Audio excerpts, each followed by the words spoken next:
Security vulnerability in Apple's M-series chips puts Mac users' crypto private keys at risk. Ruholamin Haqshanas last updated March 22, 2024 118 EDT 2-minute read.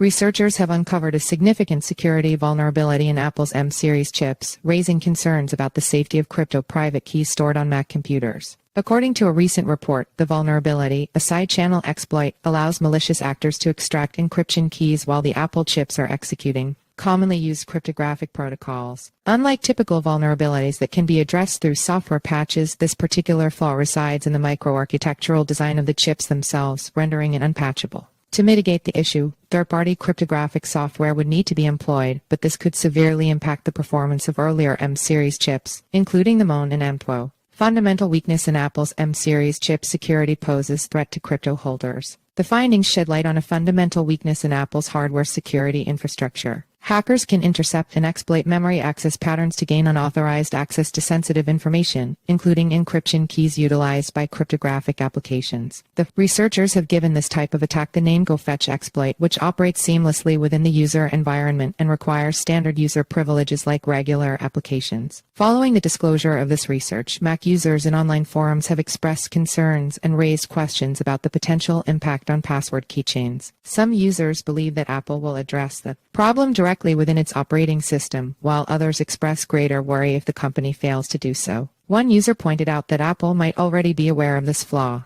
speculating that the upcoming M3 chip includes an additional instruction to disable the vulnerable feature. They referred to previous research on the topic, known as augury, dating back to 2022. Apple faces DOJ lawsuit. This discovery adds to the mounting challenges faced by Apple, including an ongoing antitrust lawsuit filed by the U.S. Department of Justice DOJ. The lawsuit alleges that Apple's rules for the App Store and its alleged monopoly have stifled competition and innovation. The DOJ also claims that Apple has restricted access to competing digital wallets, which offer enhanced features while preventing developers from offering their own payment services to users. Last year, a class action lawsuit was filed against Apple, alleging that the tech giant has engaged in a conspiracy to limit peer-to-peer payment options on its devices and block the integration of crypto technology in iOS payment apps. The complaint claimed that Apple entered into anti-competitive agreements with popular payment platforms such as PayPal's Venmo and Block's Cash App. These agreements allegedly restrict the use of decentralized cryptocurrency technology in payment apps, resulting in inflated prices for users. Furthermore, Apple's guidelines require app developers to share 30% of transaction revenues. This has been a barrier for crypto firms, including those facilitating the purchase of non-fungible tokens (NFTs), as they strive to provide services to iOS users. As reported, Apple has removed the Bitcoin-friendly social media app Damus from the App Store for violating its terms of service. The app has a tipping feature that allows content creators to receive tips in the form of Bitcoin through the Lightning Network. Apple deemed this feature a violation of its guidelines, as it prohibits developers from selling additional in-app content unless the transactions go through Apple, through which the tech giant takes a 30% cut. Follow us on Google News.